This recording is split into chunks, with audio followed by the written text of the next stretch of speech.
dad badan oo maanta muslimiina waxay ku dhawaaqayaan war hal midoob oo Soomaalidu ugu horeyso Soomaalidu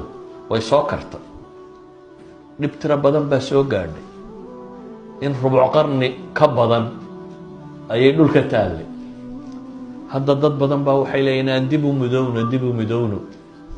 haddaynu bukno miyaynu midoobi karnaa su'aashu waa taa haddaan laabto caafimaad qabin miyaad midoobi karaysaa haddii xanuunada tani idan kalimatul muslimiin inay midowdo waxaa ka horeeya caafimaad qabto in dad wax wada yeelan kara ay noqdaan